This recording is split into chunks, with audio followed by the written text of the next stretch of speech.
G'day and welcome to the instructional video on how to iron the Australian Army polyester short sleeve shirt. I will cover ironing techniques, the use of starch, how to align and train the collar, how to construct awesome sleeve creases, and highlight areas of the shirt that tend to cause a bit of hassle for personnel during dress inspections. So the first thing we'll cover is the preliminaries. The first things that we need to make sure that we have is a nice clean iron, and that we've set the iron temperature to a medium temperature and also a steam setting.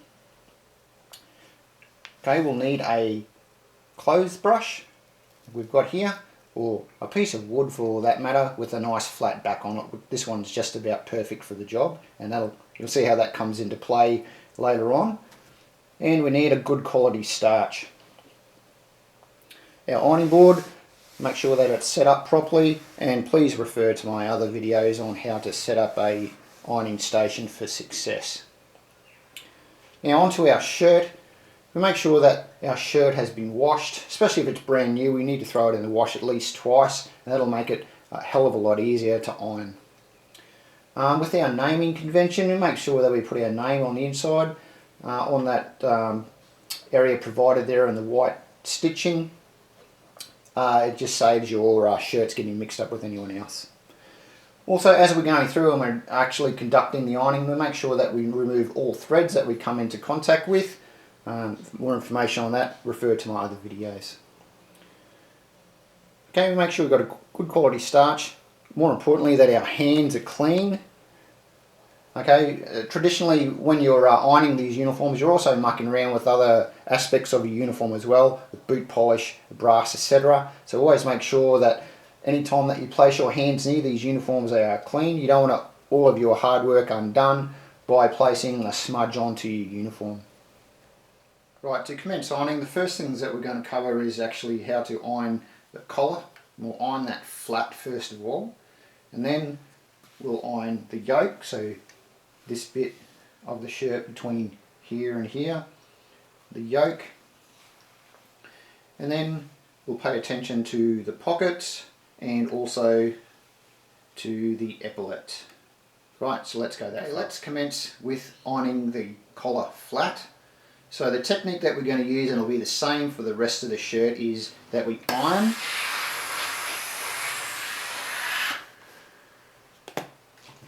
and then we starch, and then we let the starch soak. It's important that the starch has time to soak into the fabric, so don't iron straight away. For the purpose of this demonstration, we'll say that it's completely soaked in, and then we'll go over the top of it.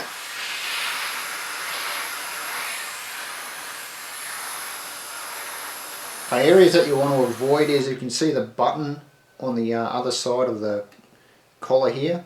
Don't iron on top of that, because that'll show through, and the indentation will show through.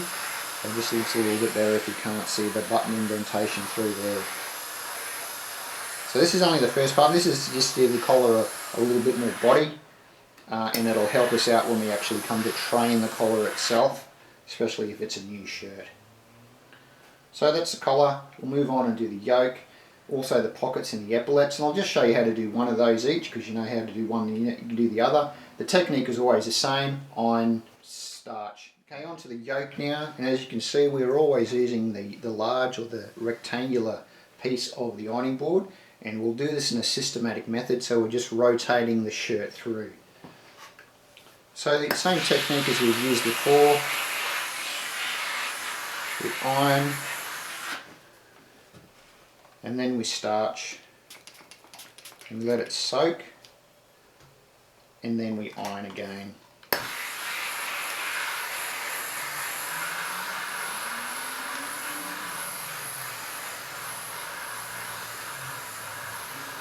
Okay, you know you've ironed the shirt properly when all the starch is soaked in or dissipated, and there's no wrinkles. So now we'll reposition for the other side of the yoke. Okay, so when we reposition the shirt, we always make sure that it's flush, and we run our hand over the top of it. That's the secret of ironing, is make sure there's a flat surface. And then we do the same technique. We iron, and then we starch, and then we iron over the top of it again. So there we go, we've done the yoke and we've done that little part of the shirt there. So next thing we'll go on with is doing the pockets and also the... Okay, so now on to the pockets.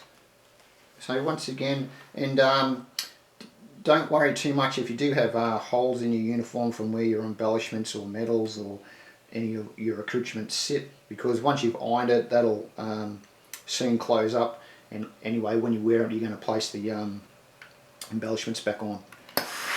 So iron,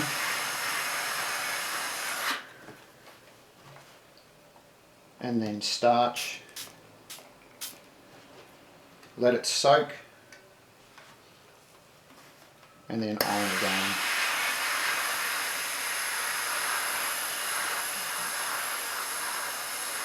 It's always good to give the pockets a really good starch and a good press, so the ends don't curl up. And also while you're here, okay, very important, okay, this part of the pocket here and this area here, okay, you can tell if that has no starch or has not been ironed properly because it has a lot of corrugations in there. And you'll see people who haven't paid attention to that area, it looks terrible. I've got all these corrugations coming up here. So if you do notice that on, especially on a new shirt, while you're here on the pocket, just go over the top of it, iron it, then starch it.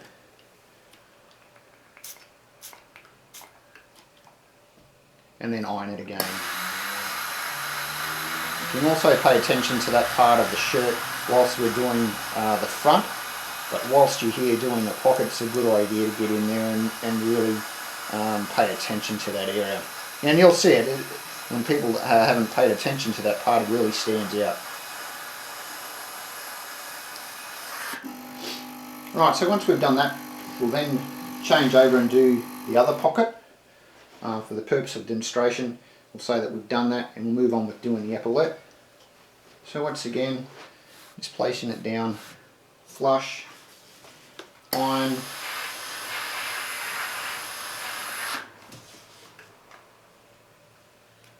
and then starch, soak,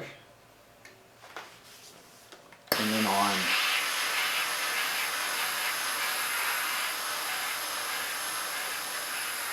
So once again, it's good to pay attention to providing a good body to the epaulette. Once again, it's very easy to tell if people haven't paid attention to it, and it creases up and is all floppy and soggy. So you want a nice... Okay, so on with training the collar now. So you really only have to do this step here if your shirt is new and the collar hasn't been aligned and ironed up to where you need it to sit. So we're taking that, this is a new shirt, and we're going to now train the collar. So we're going to start above the top button of the shirt, and that's where we want the crease to start with, and also on the other side of the shirt as well. You want to try and get on the line at the same position, so they appear to start from the same point. And once you've done that, you just line all the buttons up and make sure the buttons are done up, so that makes sure the shirt is central, and then therefore the crease on the collar will be central as well, not lopsided. So then you just start off on one side of the collar and you do that same technique, and you iron all the way up to the top of the ironing board there. Same with the other side. And you press down nice and firm, and once you've got the collar sitting in line, you then apply starch. It's a good idea to apply a lot of starch here, and let it soak.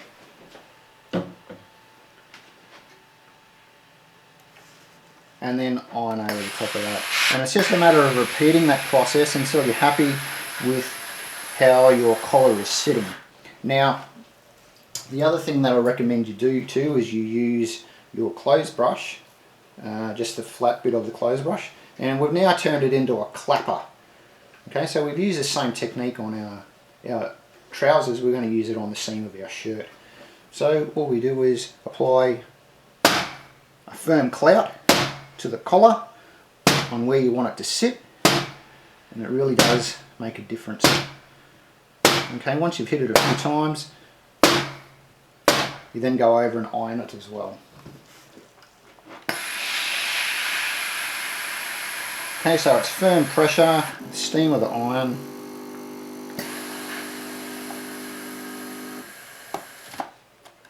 To really get that seam sitting where you want it to.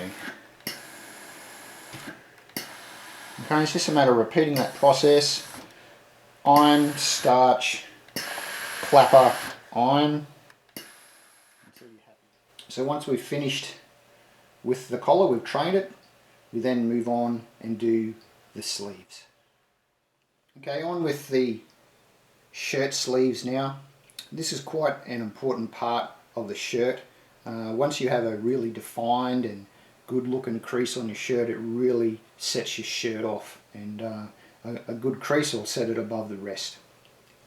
So essentially what we need to do to find the center of the shirt sleeve to put the crease in, we just grab either side of the epaulette and line it up so they're actually touching each other, and then once we do that, that'll form the natural center of the crease, and then it's just a matter of following that crease through all the way to the hem of the shirt.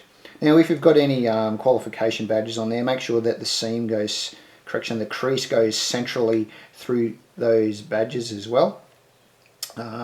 The rising sun badge is quite difficult to actually train. If you can get that done, that's a good job.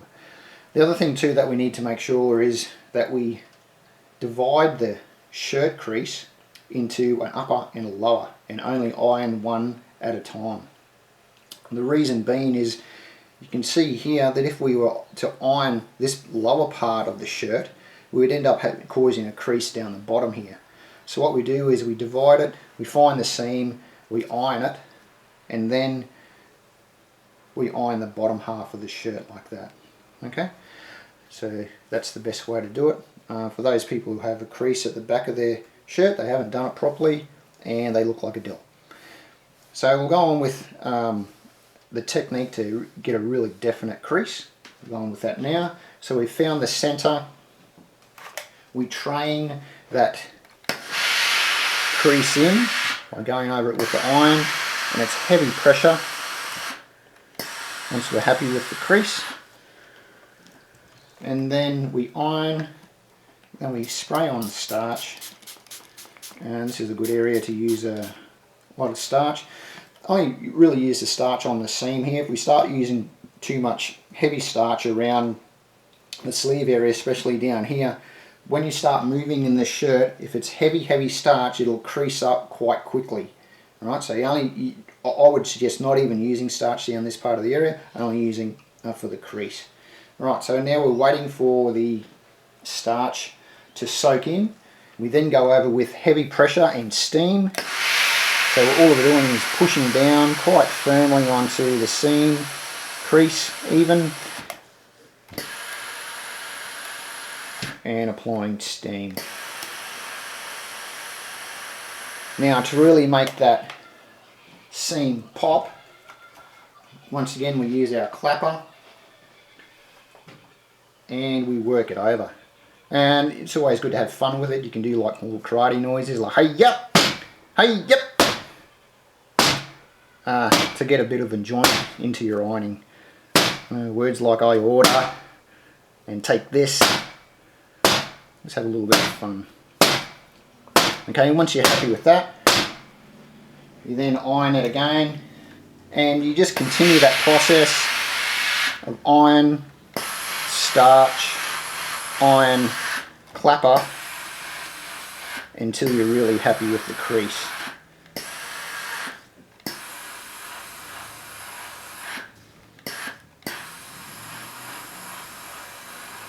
Right, so that's essentially the upper part of the crease done.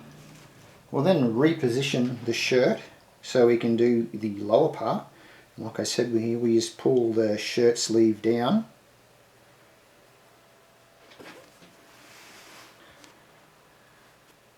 We just pull the shirt sleeve down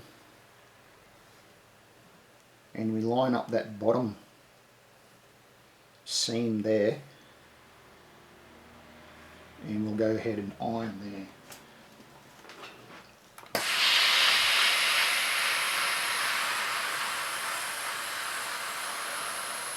Now if you've worn this shirt previously and you haven't thrown it in the wash, there may be sweat stains in there. If you're lucky, they may iron out. If not, then you're going to have to throw it in the wash, especially if you want to pass a dress inspection.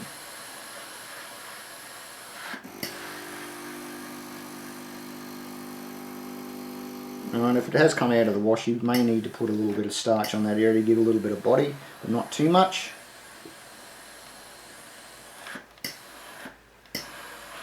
And there we have it. That's how we do our sleeves. And we just repeat the process for the other side. And you can see that crease there has really come up. It's really good, great crease. Okay, so we've just moved the shirt over to the front now. So we're going to do the whole front, then rotate it through and do the back, and then the other side of the front as well. So we're going to do the front in two parts. So the first part we've angled it up here so we can concentrate once again on our collar. Just fix it up, pay attention to here, and iron down to pass around the pocket. So it's the same ironing technique that we've used previously. This is where we can start paying attention to the little creases on the inside of the collar here, which will train it a little bit better. And once again, it's getting the iron in there, iron, and then spray the starch on, and then iron again. And we continue to do that for the whole part of the shirt. So iron, and then spray, and then iron. Okay, and then it's just making sure that you get all the wrinkles out, you're happy with that part of the area, and then you adjust the shirt to capture the rest of it. So just be careful with your sleeve here. You spent a lot of time creating the sleeve, getting that nice. And just be a bit careful when you're maneuvering or handling the shirt now. Okay, so we've done this part here. Now we're going to aim with doing this part down the bottom here. So the same technique. Just touching up the pocket as we go under the sleeve. Iron.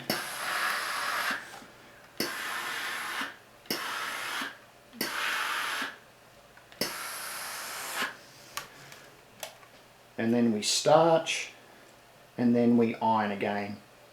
So once we're happy with that front part of the shirt, okay, we then carefully rotate it around to the back. Bearing in mind we've already done the yoke, so we don't have to worry too much about that. Just be careful with your seams once again, on your your creases on your sleeve. Okay, everything's nice and flat. And we go through and iron, and then starch, and then iron again, and then we move on to the other half of the back. Remember, this is all systematic, so we're all staying at the one end of the ironing board, and it just allows a little bit of quicker time. You're not mucking around moving the shirt around too much. Every time you handle the shirt, you're going to potentially put wrinkles in it when you want to take them out. Alright, so iron again.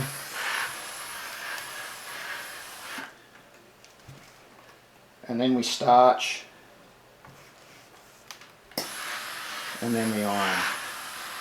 Okay, depending on how good your iron is, I would probably even negate doing the starch at the back here and just use a little bit of water and the steam setting, because that does crease. And then we rotate onto the other front part of the shirt. Okay, which is good because it means we're almost finished. So again, we set it up so that we do it in the two parts. Okay, so we would set up our collar, pay attention to it. Once again, if you need to at this stage, you want to apply some more steam and pressure and clap the collar. That's your time to do it. Okay, and now is a really good time, like I said, to get rid of all those corrugations that do develop there. Okay, and onto the pocket as well, and just train it to sit down. Don't iron over the top of the button, always move to the side of it. Okay, iron, starch, iron, and then we move the shirt into our last little bit, so we can do this half here and simply repeat the process. Right, so from there we're just about finished. There's only one more thing to do, and that is the final inspection and spot iron, so we'll go and do that. Okay, so now we've moved on to our final inspection. So we've hung the shirt up. It's always good to hang the shirt up and give it space in between other garments. Don't let any other garment touch it. Anytime it does touch it, it can place wrinkles in it. So we're going over and we're making sure that, yeah, we're happy with the collar. We've looked in here and there's no corrugations. We've gotten rid of any threads because that'll bring you undone, so around the seams and the pockets. And making sure that all the wrinkles are out. Now the beauty of that, if you do see some wrinkles that you may have missed, or you've handled it and you've created a wrinkle, the first option that you do have to get rid of that is to just use your steam iron as a steamer. Okay, and you don't really have to touch it. You can do it whilst it's on the hanger. You can get rid of all those minor creases, and they'll just steam out. So that's the beauty of having that. If they don't come out by doing that, well then you're just going to have to go back to the ironing board and iron out those particular creases. Just be very careful when you do it. You don't want to undo all of your good work just because you've got ham fists. So there we have it. Another note I suppose to mention is that if you're going on parade and you have starched your uniform, you don't want to be sitting down. Anytime you sit down, you're going to place creases in your uniform. Once you step out on the parade ground, you do want to be looking $1 million. So that's my final tip for you. Alright, thanks for watching. As usual, I'll place all of these consolidated points onto a slide at the end of the video, so you can refer back to it. Once again, if you've got any comments or anything to add, please add that in the... Would like to know of any other bits of information, or would like any videos done on other bits of military equipment or uniforms, please let me know and we'll make sure that we can get on with that. Thanks for watching.